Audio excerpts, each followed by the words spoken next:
Assalamualaikum warahmatullahi wabarakatuh. Semoga kalian tetap dalam keadaan sehat dan tetap semangat ya. Kali ini kita akan meneruskan materi tentang kerajaan Hindu-Buddha di Indonesia bagian yang kedua. Kerajaan Hindu-Buddha di Indonesia bagian kedua meliputi 1. Kerajaan Medang, 2. Kerajaan Kediri, 3. Kerajaan Singosari, dan yang terakhir Kerajaan Majapahit. Baiklah anak-anak, kita mulai yang pertama yaitu Kerajaan Medang. Empu Sendok memindahkan Mataram ke Jawa Timur dengan ibu kota Jombang, yaitu yang letaknya di tepi Sungai Brantas. Empu Sendok mendirikan dinasti baru bernama Isana sebagai pengganti dinasti Shailendra. Adapun sumber sejarahnya tentang Kerajaan Sumedang antara lain prasasti Pucangan, Anjuk Ladang, dan sebagainya. Lalu sumber kedua yaitu berita dari India dan Cina. Pendiri sekaligus raja pertama Kerajaan Medang adalah Empu Sendok dengan bergelar Sri Maharaja Rakaihino Sri Isana Wikrama Dharma Tunggadewa tahun 929 sampai dengan 948 Masehi.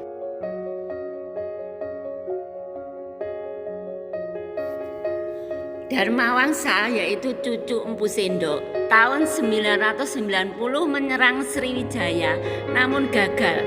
Pada tahun 1016 Raja Wurawari atas dorongan Sriwijaya menyerang Dharmawangsa saat Dharmawangsa menikahkan putrinya dengan Erlangga yaitu putra Raja Udayana dari Bali.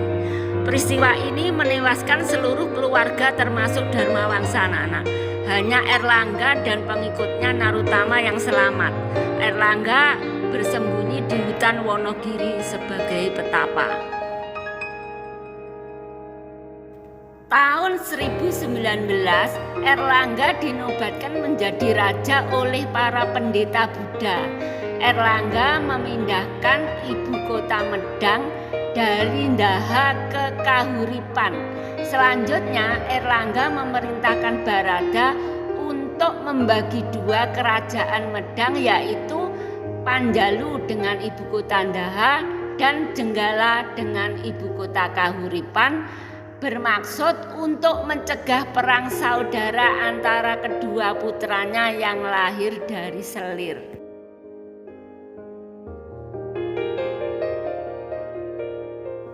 Hasil kerja Erlangga selama di Medang yaitu Erlangga memperbaiki pelabuhan Hujung Galuh yang banyak disinggahi pedagang dari India, Burma, Kamboja, dan Campa.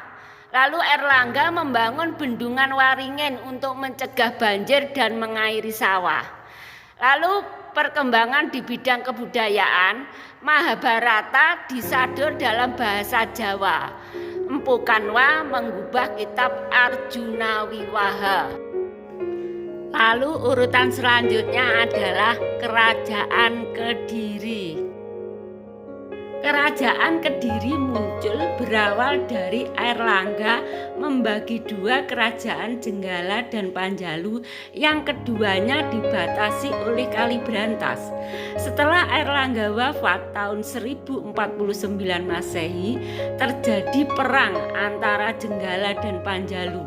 Jenggala akhirnya kalah, kemudian kedua kerajaan dipersatukan dalam kekuasaan Panjalu di Kediri. Adapun sumber sejarah kerajaan Kediri antara lain prasasti Pandegan dan prasasti Panumbangan dan sebagainya. Raja-raja yang memerintahkan kerajaan Kediri antara lain Jayawarsa, Jayabaya, Sarwewara, Gandhara, Kameswara, dan Kertajaya. Adapun puncak kejayaan Kediri yaitu pada masa Jayabaya tahun 1135 Masehi anak-anak, berhasil memadamkan kekacauan dan pertentangan dengan Jenggala. Adapun sumber berita tersebut berasal dari Prasasti Hantang yang memuat Panjalu Jayanti atau Panjalu menang. Kehidupan ekonomi Kerajaan Kediri antara lain yaitu pelayaran. Armada lautnya sangat kuat. Lalu perdagangan meliputi emas, perak, gading, kayu, cendana, dan sebagainya. Sedangkan pertanian sebagai penghasil beras. Adapun seni sastra antara lain ditulisnya Kitab Bharatayuda, Kitab Krisnayana, Kitab Semaradhana, dan Kitab Lubdaka.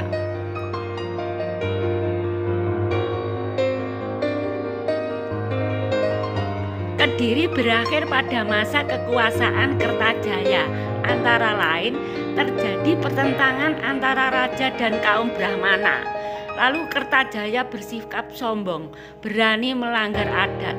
Berikutnya tahun 1222 Masehi, Ken Arok sebagai penguasa Tumapel yang didukung kaum Brahmana menyerang Kediri. Akhirnya Kediri dapat dikalahkan oleh Ken Arok. Kerajaan Hindu-Buddha yang nomor 3 yaitu Kerajaan Singasari atau Singosari. Kerajaan Singosari adalah kerajaan di Jawa Timur yang didirikan Ken Arok pada tahun 1222 Masehi. Adapun sumber sejarahnya sebagai berikut. Kitab Pararaton, Kitab Negara Kertagama, lalu Prasasti Balawi, Prasasti Maribong, Prasasti Kumala, dan sebagainya. Menurut Pararaton, Tumapel adalah bawaan kerajaan Kediri yang dikuasai seorang akuwu bernama Tunggul Ametung, istrinya bernama Ken Dedes. Lalu digulingkan oleh Ken Arok yang waktu itu merupakan bawaan Tunggul Ametung. Dan berikutnya Ken Arok menjadi akuwu baru di Tumapel.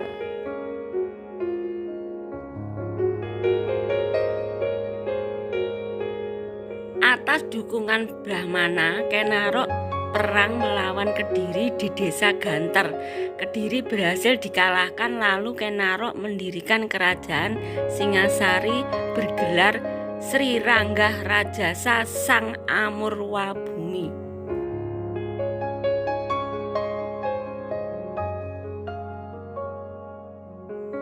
Kerajaan Singasari mencapai puncak kejayaan pada masa pemerintahan Kertanegara.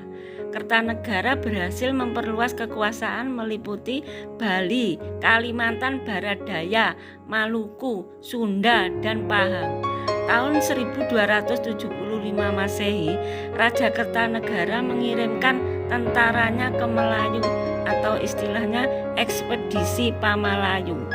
Tujuannya yang pertama yaitu untuk menggoyahkan Sriwijaya, dan yang kedua untuk menahan serbuan tentara Mongol, yaitu pimpinan Kaisar Kubilai Khan dari Cina yang sedang melakukan perluasan di wilayah Asia Tenggara. Kehidupan ekonomi Kerajaan Singasari yaitu pertanian dan perdagangan.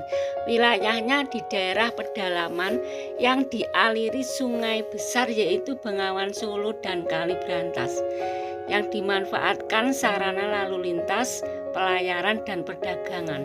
Adapun pemusatan perdagangan yang dilakukan Kertanagara yaitu dengan upaya menggeser Sriwijaya sebagai penguasa perdagangan di Selat Malaka dengan ekspedisi Pamalayu.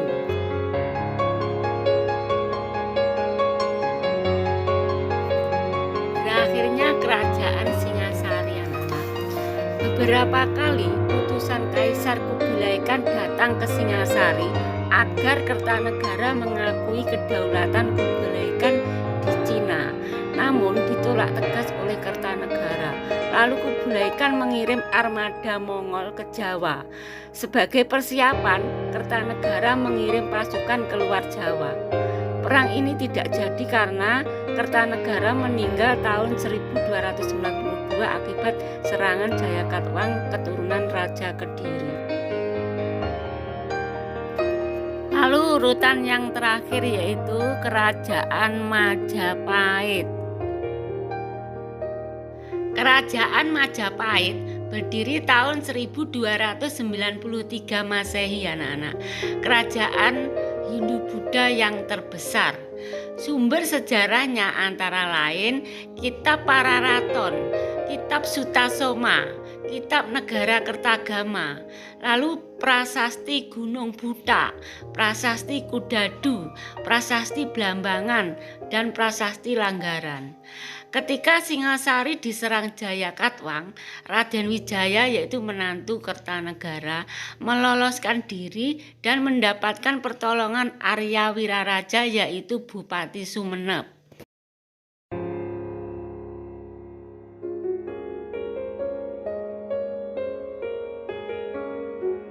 Karena pertolongan Bupati Sumeneplah Raden Wijaya mendapat pengampunan dari Jayakatwang dan diberi tanah di hutan tarik dekat Mojokerto yang kemudian diberi nama Majapahit. Saat Raden Wijaya menyusun kekuatan untuk menyerang balik Jayakatwang, Kubilai Khan mengirim tentara Mongol di Jawa. Dikira Kertanegara masih berkuasa di Singosari. Kedatangan tentara Mongol dimanfaatkan Raden Wijaya untuk bergabung dan menyerang Jayakatwang. Akhirnya Raden Wijaya dan Mongol menang.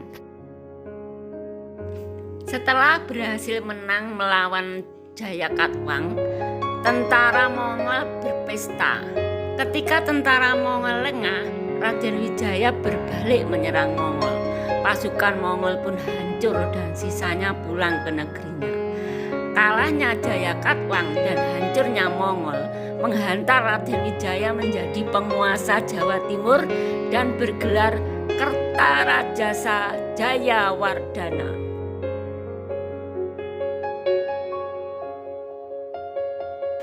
Tahun 1350 sampai dengan 1389 Masehi, Kerajaan Majapahit mencapai puncak kejayaan di bawah kepemimpinan Hayam Wuruk dan Patih Gajah Mada.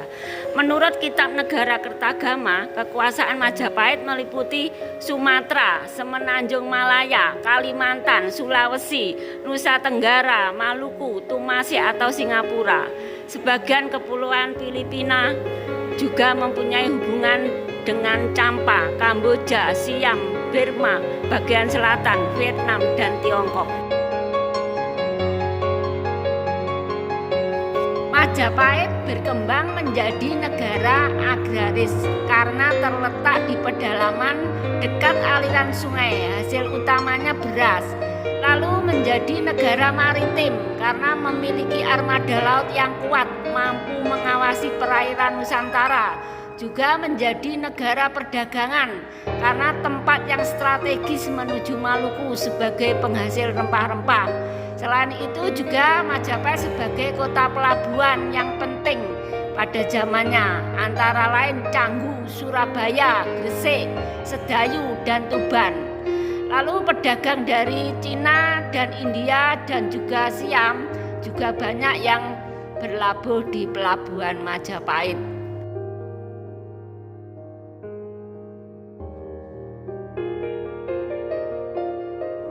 Lalu bidang sastra di Kerajaan Majapahit yaitu Kitab Negara Kertagama. Selain sastra juga merupakan sumber sejarah Majapahit.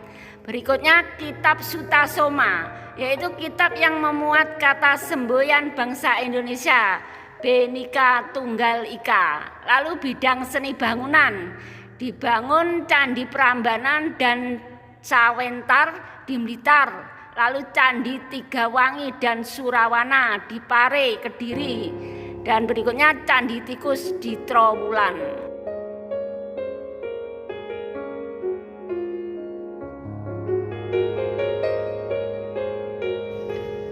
Runtuhnya Majapahit. Setelah pemerintahan Hayam Wuruk berakhir, raja yang berkuasa di Majapahit tidak mampu mengembalikan kejayaan Majapahit. Lalu tahun 1401 sampai dengan 1406 terjadi perang Paregreg atau perang saudara yang menyebabkan Majapahit lemah. Berikutnya meluasnya pengaruh Islam dan yang terakhir karena mendapat serangan dari Adipati Patiunus sebagai pimpinan pasukan dari Demak.